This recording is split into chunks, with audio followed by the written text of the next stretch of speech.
I'm with Metropolitan Police FC Club Captain Ollie Robinson, and we're going to have a quick chat about just how easy or difficult it's been to survive the last 14 weeks. Ollie, put simply, the longest ever close season probably.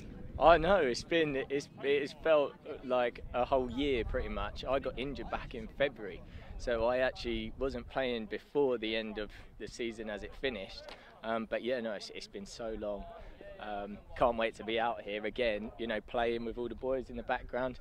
It's great to see everybody and get back playing. I mean, how easy was it for the entire playing staff during that sort of gap? Well, massive gap in actual fact, just in terms of, you know, keeping each other motivated, keeping in touch, keeping fit, things like that. Yeah, well, a lot of us talk, you know, out of football as well. We go out, you know, it might be to a pub or, you know, whatever. So we're always communicating that way. And I think in lockdown, it did actually, you needed to start talking more because of, you know, you didn't know how everybody was feeling, especially with lockdown. Everybody takes it differently.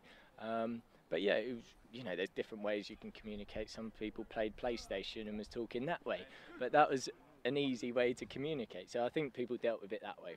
Yeah, because I know, for example, I interviewed him earlier. Reece Forster, of course, decided whatever he was doing every day, either a tennis ball or a football, but there's always some sort of activity going on. I mean, did you sort of adopt any kind of sort of keep fit, keep mobile strategies? Yeah, so well, because I injured both my ankles in February, it was more that time off. It allowed me to rest properly, whereas normally I play through my injuries and I'll strap it up and I'll get through a whole season. Whereas this time I was able to rest and then do a program to strengthen my ankles, and then from there, I was doing the 5-kilometre runs, which everybody was doing, and you could see it, and then was just doing more strength and conditioning. So yeah, I was able to do little bits here and there. Right. So were you guys actually sort of given programs of things to sort of keep doing to keep fit during the break? Yeah, so right at the start, when everything, you know, the football stopped and you didn't know what was going to happen, if the season was going to be cancelled or, you know, you didn't know. So Gav gave us a program which was to do some runs and to do strength and conditioning while you're at home. So just to keep yourself ticking when we were in that limbo of whether are we going to start again or is it completely done. But yeah, that was good for people to do, and I'm sure a few of the players did it. Right, and now obviously you're back. Training's becoming a bit more intensified. I think the current ruling is what, group of 30 you're allowed to have. Yep. And sort of getting some momentum going for the new season. Yeah. So the first training session was a couple of weeks ago, and we're all in our separate bubbles.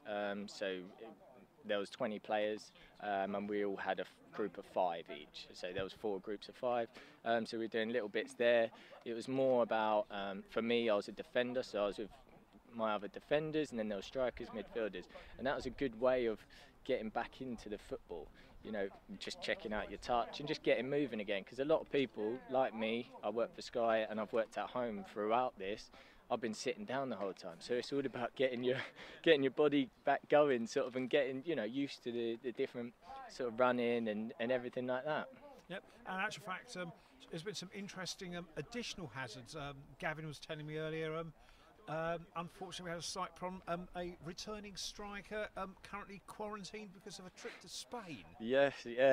So I think he came back just a couple of hours after the government had said you got to quarantine for 14 days. So yeah, he'll be back in no time. But yeah, he'll be raring to go as well. Right, and obviously looking forward to finally getting out there and playing a bit of football. Yeah.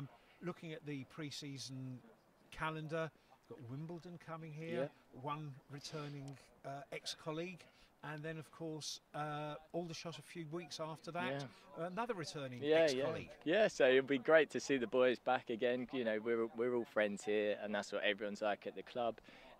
Doesn't matter who you go on to, you know, it's great to see people progressing in the game, and that's the main thing. So yeah, it'll be great to see Nesta and Ethan come back. Ollie, thanks so much for your time. Cheers. Good luck for the coming season, and thanks again. Cheers. Thank you. Thanks a lot. Cheers. See ya. Brilliant.